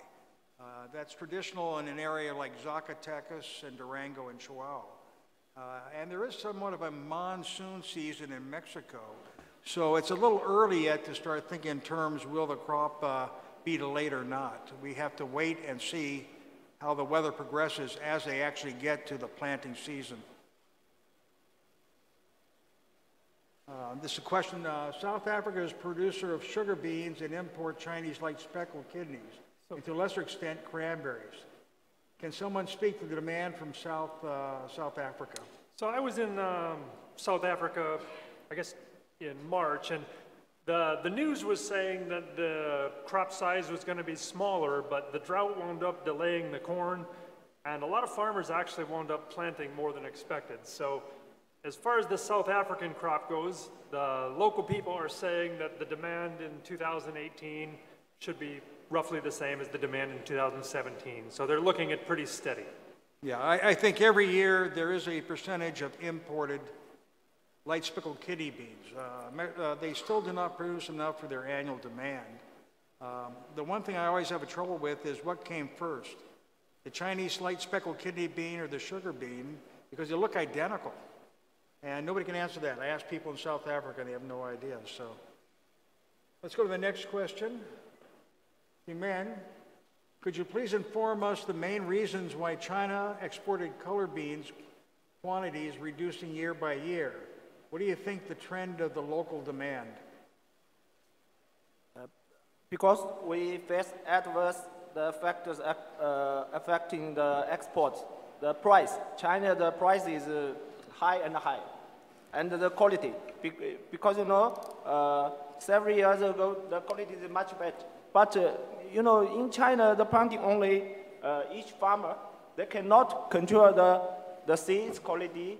The government no any way of supporting for this. Also, the government abolished the policy, the subsidies for planting beans. They're now only supporting the soya beans. Just we departure to here, our government have a new rule for the supporting for the planting more soybeans in same produce area with the pulses, the northeast. Because now we face the big problem with America, the trade war. From the beginning this year, actually, dark red kidney beans, when we harvest the offer to the Europe, no any buyer interested. But domestic market from south of China, they confirmed 80,000 metric tons from the beginning. So everything is changing. Okay, thank you, Meng. Next question. Though Ethiopia's production of colored beans is small, we do have approximately figures for black beans, pinto beans, and light speckled kidney beans, as we see it is exported to Europe. Any idea on that? Yeah, actually, we have missed another commodity, creamy beans. We call it creamy beans. It's largely produced and mainly meant for the Indian market. And we export to a tune of 7,000 to 10,000 metric tons of this commodity, mainly to India and Pakistan. With black beans, the size is not as good as the other exporters, in fact, exporting countries. But we expect 2,000 to 5,000 metric tons of black beans for export. And when it comes to pinto beans, the volume increases. In fact, it's within the range of 5,000 to 10,000 metric tons. Light speckled kidney beans, 2,000 to 2,000 metric tons. The same is true with red speckled kidney beans as well. We do export to the tune of 2,000 to 3,000 metric tons, mainly to Europe and Middle East as well, in fact. Thank you very much. Next question, what is the current price indication for new crop dark red kidney beans from Canada? I'm going to skirt around that. It's a lot like the U.S. Dark red kidney beans. We're not quite sure yet. And again, we're dealing with a crop that we already know is going to be very tight. So it's all very speculative, and it's not even planted yet. So we have to wait and see.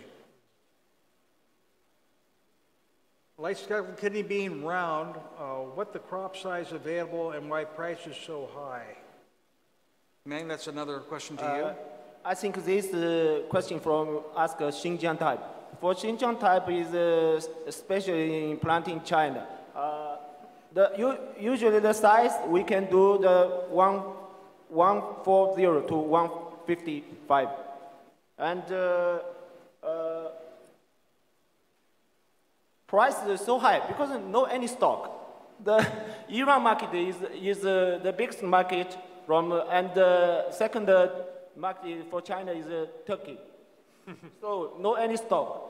But this year new crop, the farmer planted so much. So I think this year new crop for 2018, the quantity will double compared with 2017. Okay, thank you. Our next question seems to be in the same direction. Can you expect what kind of beans China will need to import? Actually, China this year already imported the chickpeas from India. Also, we import the lentils from USA. It's a new product. Before, our government cannot give any import license for this two type of beans, but now it's open. So I think in the future, Chinese government will release more items just like white beans, dark red kidney beans to China. But actually, many kind of beans enter into China from unofficial. Just let me say it's from Haiphong. Our next question is how many metric tons of stock of both that go on fast?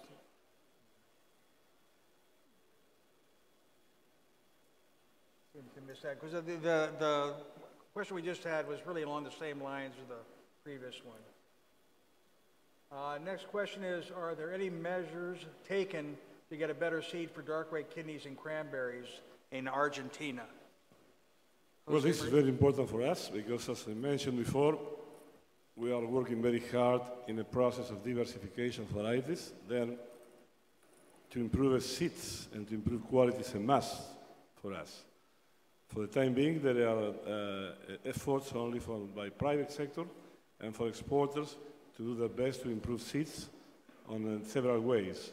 But this is also the process of working with our authorities in order to save some bureaucracy for that, and in a joint between the private sector and the government is doing a work to improve seeds, not only for these varieties, but all varieties of Argentine beans. It's one of the top priorities of Argentine sector to improve seeds. Okay, thank you very much. Next question.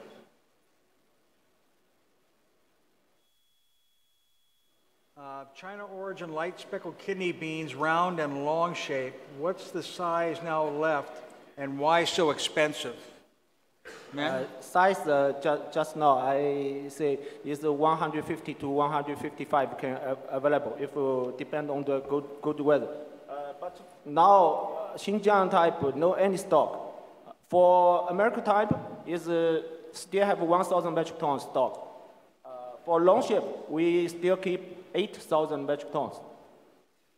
So as far as the price on those goes, I guess as I talk to Indian traders, the Indians have probably a market that's still able to buy 250,000 tons of China light speckled kidney bean long shape. So the Indians are happy to take 250,000 tons per year, and China has only produced 80,000 tons. So obviously the price is going to be high. But actually now, for long shape, the price is down, not high. Because, you know, this month compared with the last month for India market, the price drop down is $150 per ton. Okay, the next question we have, what is the price outlook for brown-eye beans this year? We'll direct that to Marcelo. Until now, the crop is starting if delayed this year, and some deals that happened was around 550. We tried with the growers less than this, but less than this is below the cost. And we know when you are in the cost or below the cost, the market is stopped. Yeah. It's impossible to continue the market. Then is near this number to start more volume. Until now, the India and the Pakistan is out of the market. I believe waiting to see what will be the real price to them buy. Okay, thank you, Marcelo. We'll go to the next question.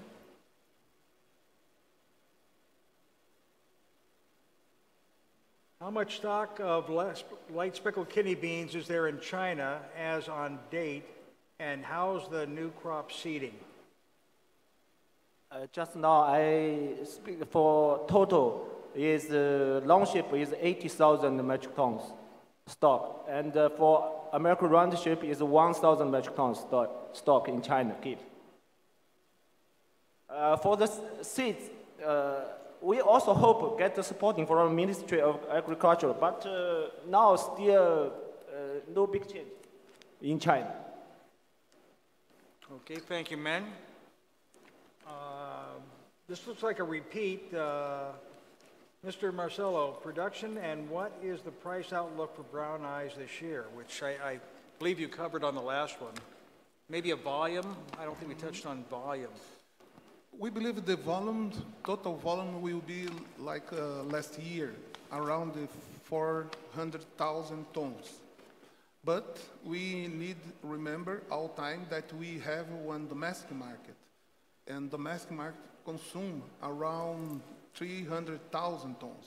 This is the picture there.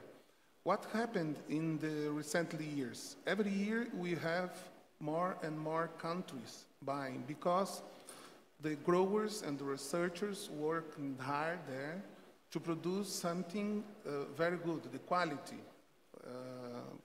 the good quality, good size. And this year we have more mung beans, we have more one diversification with black beans, black eye beans. To them, it's probable this will help this diversification to press less the prices in brown eye beans. And other countries appearing, I believe this is good for all. Okay. Thank you, Marcelo. I think one last question, we're running out of time here. For Argentina, with the decrease of export duty on soybeans, Argentina will grow less beans in the future. What's your opinion on that? No, I don't think so. I don't think so. First of all, the decrease of duty export on soybeans is gradually. It's not a shock. We reduce gradually every year, so it takes some time to finalize. Then you cannot plant soybeans everywhere. So, and the beans production, where they are planted in Argentina, is a very important production for that area. We call them in a bad Spanish translation, some regional economic. And for that area, beans is like a way of life. So I don't expect any reduction. On the contrary, I expect that if we can increase quality and the markets join us, we can only expect to grow. Okay, thank you very much. Looking down at the clock here, I think we've reached the very end. I'm showing 24 seconds. So this will be the conclusion of the color bean panel. I'd like to thank everybody on the panel. You all have done an excellent job. And I'd like to thank again Randy for the presentation. So that's it for the color bean panel for this year. Thank you all. Thank you, gentlemen, for finishing on time.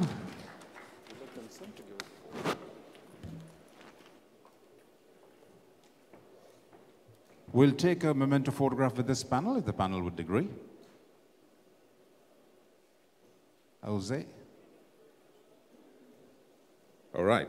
Okay, ladies and gentlemen, the panel is busy and so are we. Moving on with the next item on the agenda is what you all are looking forward to, and that's a fantastic lunch, and that is here. Lunch is being served in the same places that we had yesterday. That's at the Lotus Ballroom 1 and the Ginger Room, which is one flight down. Use the elevators or the escalator. Remember, we have just about an hour for lunch, or maybe a little less. We'll be back at 1:30 post-lunch with the next session, which is Global Red Lentils Outlook.